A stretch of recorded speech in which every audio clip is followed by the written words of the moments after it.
자, 삼성 라이온즈가 어쨌든 강민호 선수랑 계약을 하겠죠? 뭐 언제 계약할지는 모르겠지만 뭐 여러 매체나 여러 가지 정황상 강민호 선수가 삼성 라이온즈를 떠날 가능성은 제로예요.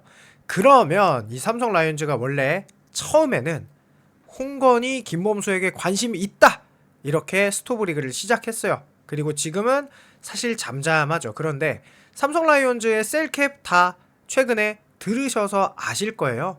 삼성 라이온즈가 셀러리 캡을 가장 많이 채운 구단으로 1위죠. 연봉이 10개 구단 중에 가장 높아요.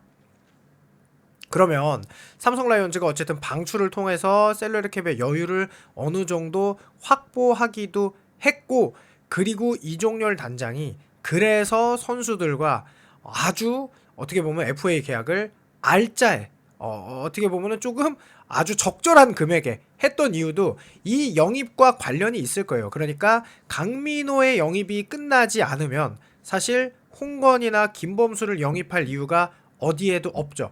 그런데 삼성 라이온즈가 홍건희를 영입할 것 같다는 생각이 제가 드는 이유도 김범수가 아닌 이유. 일단 첫 번째, 보상 선수를 내줘야 된다는 점. 그러니까 보상 선수를 내줘야 된다는 거는 삼성 라이온즈가 어쨌든 최근 몇 년간 어떻게 보면 리빌딩에 가까운 시간을 가지면서 정말 좋은 선수들을 많이 영입을 했잖아요. 많이 모았잖아요. 드래프트를 통해서. 그렇게 키운 선수들을 내주면서까지 김범수를 영입하는 거는 맞지도 않을 뿐더러 셀러리 캡에 지장도 많이 있죠. 하나 이글스가 김범수 선수를 영입하지 않는 이유 또한 셀러리 캡을 넘지 않는 선에서 이렇게 망설이고 있는 거고, 그러다 보니 김범수 선수는 굉장히 당초 예상했던 거와 다르게 낮은 금액의 FA 계약을 하나와 맺을 것 같은 그런 느낌이 들고 있고, 여기에 아시아 쿼터가 미치는 영향이 굉장히 크죠. 아시아 쿼터 영입이 시작되고 나서부터 불펜 값이 아주 그냥 쪽박이 나고 있어요. 불펜 선수들도 요 올 시즌은 아시아 쿼터가 있기 때문에 대다수가 사실은 아시아 쿼터로 기본적으로 선발 아니면 불펜, 그러니까 최소한 선발은 안 되더라도 불펜을 사용할 수 있는 카드들이기 때문에 굳이 국내 선수들에게 비싼 값을 주고 불펜 영입할 이유도 없는 가운데, 자, 삼성이 어쨌든 홍건희 선수를 영입할 수밖에 없는 이유는 딱 하나예요. 우승 버튼을 눌렀기 때문이죠. 최용우 선수를 영입하면서 전력을 강화할 수 있다면 무조건 강화하는 게 맞는 삼성 라이온즈의 입장인데요. 거기에 홍건희 선수는 저는 딱 맞는 그런 매물이며, 아직까지 다른 구단과 지금 교류가 없어요. 그렇다는 거는 더더욱 삼성 라이온즈에게 유리한 상황이라는 건데요. 과연 홍건희 선수가 삼성 라이온즈에 왜 필요한지, 홍건희 선수는 어느 정도의 가치를 가지고 있는지 영상 시작하도록 하겠습니다. 자, 일단 홍건희 선수 소식이 없다, 본전커녕 설마 거액 손해보나라는 기사였는데요. 일단 보류 선수나 방출 명단을 했죠. 그러면서 이 방출이라는 단어와 전혀 어울리지 않는 두 선수가 있었죠. 바로 김재환과 홍건희죠. 일단 두산의 중심 타자이자 KBO 리그 가장 뛰어난 장타력을 가진 좌타자로 이름을 날렸던 김재환 선수, 두산과 4년 115억 원 자유계약 런, 뭐 요거는 이제 크게 상관없으니까 어쨌든 SSG로 22억 원에 갔다고 합니다. 뭐 그렇다는 거고, 홍건희 선수가 24시즌을 앞두고 2+2년 총액 24억 5천만 원에 계약을 했어요. 그리고 나서 2년 뒤에는 옵트아웃 조항을 가진 것이 드러났죠. 홍건희는 그래서 26년과 27년 2년간 총액 15억 원, 그러니까 연간 7.5억 원의 계약이 남아 있었죠. 그런데 과감히 시장에 나왔어요. 그래서 2년 15억 이상의 계약을 해야 남는 장사인데, 시간이 늦어질수록 2년 15억을 아무 구단도 주지 않겠죠. 그러면 삼성 라이온즈는 내년 셀러리 캡을 초과하지 않는 선에서 홍건희 선수를 적절한 값에 영입할 수 있다면 저는 홍건희 선수를 삼성 라이온즈가 영입할 가능성이 상당히 높다고 생각이 듭니다. 자, 일단 올해 성적이 좋지 않았죠. 그래서 24시즌에는 기가 막혔어요. 65경기에 4승 3패 9세이브 11홀드, 평균 자책점 2.73인데 25시즌에 1군에 20경기 16이닝을 던지는데 그쳤죠. 그러면서 어쨌든 아시아 쿼터제가 불펜 매물들에게 직격탄이 됐다는 분석도 있죠. 20만 달러, 결국 뭐 3억 이 정도면은 특급 선발 데려오긴 없지만 특급 불펜 정도는 데려올 수 있잖아요. 그러면 굳이 3억 주고 불펜 영입하지 이렇게 한국 선수들에게 홍건희 선수만 해도 7.5억인데 2년 15억이면 이렇게 안 쓰겠다 라고 해서 제가 볼 때는 안 쓰고 있는 것도 맞고 여기에 하나 더 있어요. 정말 솔직히 말씀드리면 구단들도 전력 분석을 다 했겠죠. 저도 하고 있는데 10개 구단 분석하면서 하고 있는데 그냥 대충 봐도 돼. 전력 분석을 막 열심히 안 해도 대충 봐도 내년 시즌 우승을 할 것 같은 팀은 솔직히 LG 트윈스랑 삼성인 것도 저는 홍건희 선수 영입이 다른 구단이 뜨뜻미지근한 것도 있다. 왜냐면 홍건희 선수를 영입을 하려면은 어쨌든 명분이 있어야 돼요. 5강을 확실하게 갈 수 있다거나 우승을 한다거나. 그런데 5강을 가기 위한 팀들 뭐 예를 들어서 KT, SSG 뭐 하나 같은 경우는 어차피 김범 선수랑 계약을 할 거니까. 그러니까 이 팀들이 굳이 불펜을 데려갈 이유도 없어. 그리고 롯데 같은 경우도 마찬가지로 굳이 홍건희 선수를 영입하느니 지금 키워야 할 선수들이 많아. 그러니까 사실 홍건희 선수가 갈 곳이 없다라는 게 지금 시장 상황이에요. 저는 이게 각 팀들의 성적도 굉장히 영향이 있다고 생각을 합니다. 그러면서 홍건희 선수가 과연 여러 가지 되게 좋은 선수였는데 지금 어떻게 될지. 자, 일단 두산에서 이렇게 2020년부터 선수 생활을 했죠. 그러면서 68이닝, 74이닝, 62이닝, 61이닝, 59이닝을 했는데 지금 보시면 갑자기 세이브 투수가 돼요. 2022년에 18세이브, 2023년에 22세이브. 그러니까 마무리를 맡았다는 거죠. 2024년에 9세이브를 했는데 워낙 많이 던졌죠. 지금 딱 봐도 알듯이 74이닝, 62이닝, 61이닝, 59이닝 정말 많이 던졌죠. 그렇다는 얘기는 불펜은 소모품이라는 이 말은 정말 다 아시잖아요. 이 선수가 게다가 직구 구속이 빠른 선수였어요. 그러면은 팔에도 무리가 가죠. 그러니까 2025 시즌이 안식년이었다 이렇게 생각할 수도 있죠. 지금 여러 가지 정황상 이 선수가 과거 보여줬던 커리어가 있고 2021년에는 무려 9이닝당 삼진율이 9.9개다. 근데 이 선수는 직구 슬라이더 투피치예요. 커브를 던지는데 간간히 던집니다. 그러니까 투피치로 이렇게 삼진율이 9.9, 8.7, 9.1이었으니까 사실 ABS 시대를 맞이해서 좀 안 좋았지. 올해도 삼진율은 8.4였거든요. 그 정도로 삼진을 잘 잡는 투수라는 거. 그래서 요런 기록도 있죠. 21년도에 무려 156km를 찍었어요. 잘못 나온 거 아니야? 김태형 감독이 껄껄 웃을 정도였죠. 자, 홍건희 선수가 LG전에서 8회 말 등판에 1이닝 무실점을 했는데 김현수를 맞아 초구 155, 2구에 156km 강속구. 이거 트랙맨 전이었죠. 심지어 2구 전광판에도 155가 나왔어요. 결국 152의 구속으로 다음 서공찬에도 154니까 이게 우연이 아니라는 거죠. 실제로 원래 기아 시절부터 150km 이상의 강속구를 자주 뿌렸지만 156은 또 다르죠. 그러니까 엄청난 파이어볼러라는 얘기죠. 홍건희 선수가. 그래서 이 직구가 빠르니까 그냥 직구 10개, 커브 하나, 슬라이더 하나 이랬다는 얘기예요. 선발 준비도 가능했지만 본인이 불펜을 원했고 그러면서 지난해 6월 8일 그러니까 이때 20년도에 트레이드를 통해 기아에서 두산으로 왔잖아요. 그러면서 작년엔 별로였지. 기록이 그냥 그랬지만 21년부터 특급이 됐고 여기 보시면 156, 156 이렇게 155, 156, 154, 153, 152, 151 이런 홍건희 선수가 그렇게 오래전 이야기가 아니다. 자, 그리고 홍건희 선수의 가장 큰 가치를 지금부터 얘기해 볼 텐데요. 자, 홍건희 선수의 가치는 뭐가 좋으냐? 첫 번째로 일단 이게 깡패입니다. 자, 삼성 라이온즈 올 시즌 WAR이 가장 높은 선수는 김태훈 선수입니다. 그 이유는 자책점이 4.48이지만 이닝이 무려 66과 3분의 1이닝. 삼성에서 가장 많은 이닝을 차지했죠. 그 다음이 이승민 64이닝, 그 다음이 김재훈 57과 3분의 2이닝, 그 다음에 배찬승 50과 3분의 2이닝, 그 다음에 이호성 55와 3분의 1이닝인데 자, 제가 말씀드리는 건 불펜에서 일단 가장 중요한 건 전 이닝이에요. 마무리 투수를 제외하고는요 이닝입니다. 그거는 필승조로서의 이닝도 중요하고요, 추격조로서의 이닝도 중요해요.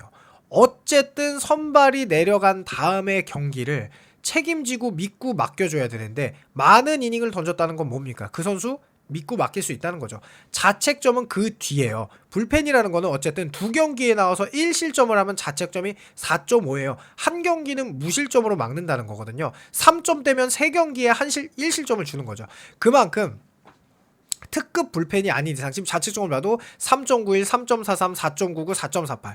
자, 그러니까 결국 4점대에서 3점대 불펜을 하는데 6이닝을 던졌다? 그거는 팀의 그냥 필수 중에 필수 불펜이라는 건데요. 지금 두산으로 봐도 60이닝을 던진 투수가 김태견 66이닝, 이영하 66이닝, 박신지 60이닝. 이영하가 비싼 값을 받은 이유는 뭐 선발로 전환이 가능하다도 있지만 선발로 솔직히 못 던질 겁니다. 이영하가 66이닝을 던진 이 가치가 높기 때문에 많은 이닝을 던진 가치가 높아서 이영하는 52억에 계약을 했다고 저는 생각을 해요. 그래서 두산에도 지금 60이닝을 넘는 투수가 4명밖에 없죠. 그중에 홍건희 선수는 올 시즌 아쉽게 16이닝을 던졌죠. 부상 이후에 왔으니까. 자, 어쨌든 이렇게 66이닝, 50이닝을 던지는 투수가 많지 않다는 얘기예요. 삼성은 올 시즌 하나, 둘, 셋, 넷, 5명. 자, 그리고 홍건희 선수가 요때 24년도에는 지금 김태견 65이닝, 이병현 65이닝, 홍건희 59이닝, 최지강 55이닝, 이영하 60이닝 중 두산은 5명이 있었어요. 삼성은 임창민 54이닝, 김재윤 66이닝, 김태훈 52이닝, 이승현 60이닝. 자, 50이닝을 넘는 투수가 4명이죠. 그러니까 각 시즌마다 이름도 바뀌어요. 이렇게 이닝을 많이 던지는 선수가. 왜냐면 불펜은 무조건 소모품이니까. 그래서 50이닝 던지는 투수는 5명에서 4명이라는 거예요. 자, 요 23시즌에도 김명신 79이닝, 홍건희 61이닝, 박치국 52이닝, 박정수 36이닝. 보이시죠? 그 다음에 요 삼성은 오승환 57이닝, 이승현 60이닝, 이재익 41이닝, 우규민 43이닝 등 50이닝을 던지는 투수가 2명밖에 없었어. 이 정도로 팀의 불펜은 소모품이며 50이닝을 던지는 투수가 거의 없다는 거예요. 자, 22년도에 홍건희 62이닝, 김명신 79이닝, 정철원 72이닝. 이 정철원의 가치는 사실 1에서 큰 거죠. 오승환 57이닝, 이승현 50이닝, 우규민 47이닝, 이승현 47이닝. 자, 그래서 홍건희 선수의 최우선 가치는 이닝이다. 여기가 첫 번째입니다. 그 다음에 두 번째, 홍건희 선수는 어쨌든 저점이라 싸게 살 수 있다. 자, 지금 보시면 25시즌을 제외하면 74, 62, 61, 59 거기에 자책점이 2.7, 3.4, 3.06, 2.73 대박이죠. 물론 ABS에 오고 나서 조금 안 좋아졌는데 저는 이게 천천히 소모하다가 여기서 부상이 터졌다라고 보시면 될 것 같아요. 그래서 기본적으로 빠른 속구를 던지는데 이렇게 2025 시즌이 안식년이었다 라고 생각할 수 있다는 점. 그 다음에 요 직구 슬라이더 투피치예요. 사실 구사하는 게 커브를 던지는데 뭐 5% 미만입니다. 피안타율이 어쨌든 이 좀 높아지긴 했죠. 근데 올 시즌을 제외하면 직구 피안타율이 작년에 2할 오픈, 슬라이더가 2할 6푼 6리. 그러니까 커브는 피안타율이 되게 낮아요. 그래서 사실 커브 구사율을 높이면 더 좋겠죠. 왜냐면 워낙 강속구로 직구로 타자를 잡았던 선수인데 이제는 커브를 섞을 수 있어요. 커브를 못 던지는 게 아니니까. 23시즌에 직구 3할 3푼 1리, 슬라이더가 1할 9푼 8리. 지금 보시면 슬라이더가 22시즌에도 1할 8푼 1리, 21시즌에서 1할 8푼 1리. 그러니까 직구가 워낙 좋다 보니까 슬라이더 피안타율이 낮았어요. 근데 직구 구속이 낮아지면서 슬라이더 구속도 낮아졌지만 슬라이더의 가치가 떨어진 게 현재 이 상황이라는 거예요. 그런데 더 재밌는 기록이 있습니다. 자, 우투수면서 직구와 슬라이더를 던지면은 일반적으로 좌타자에게 약해야 돼요. 왜냐하면 우타자를 잡는 결정구인 슬라이더는 있지만 좌타자를 잡는 결정구가 없거든요. 그런데 너무 재미있게 일단 25시즌을 제외하면 24시즌 좌타자 피안타율이 2할 1푼 5리로 우타자 2할 9푼 1리보다 훨씬 낮고요. OPS도 우타자가 0.85인데 좌타자가 0.584. 자책점도 우타자가 3.23, 좌타자가 2.39. 근데 이닝도 많이 던져서 우연으로 보기 어렵죠. 이게 23시즌입니다. 23시즌 좌우 가리지 않고 30이닝을 던졌고요. 우타자가 이번엔 좀 더 좋아요.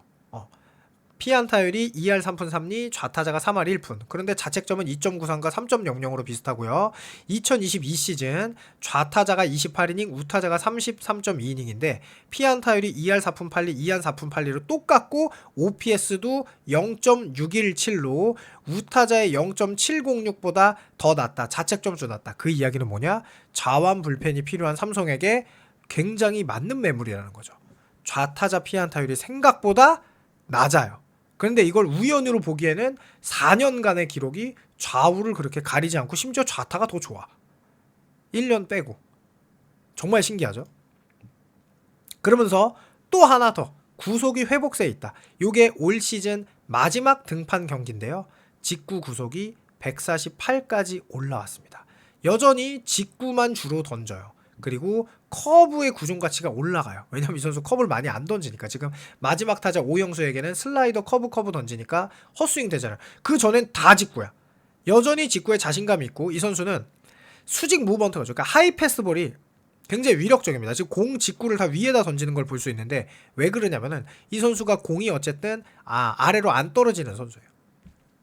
그러니까 위에다가 던지면 하이 패스볼에 던지면은 타자 입장에서는 이게 스트라이크처럼 보이는 거죠. 생각보다 안 떨어지니까. 그래서 하이 패스트볼의 위력을 가지고 있는 선수라 직구 위에다 던지고 커브를 낮게 슬라이더를 낮게 떨어뜨리면은 아직도 ABS 시대에서 충분히 경쟁력이 있는 그런 투구를 보여줄 수 있고요. 마지막 천재현 타자에게도 또 148 직구 다음에 118km 커브를 던져서 역시나 아웃을. 지금 보시면 직구는 높게 커브는 낮게 슬라이더는 바깥쪽으로 이렇게 던지고 있잖아요. 실제로. 그러니까 우타자를 잡아낼 수 있는 능력이 좋은데 좌타자 피안타율이 더 낮다는 엄청난 장점까지 있어요. 그러면 삼성 라이온즈 올 시즌 불펜이 3위였어요. 놀랍게도. 근데 체감은 3위가 아니죠. 근데 지금 보시면 514이닝, 2024년도에 547이닝이에요. 513이닝, 496이닝. 근데 여기서 60이닝을 차지한다? 68에 48.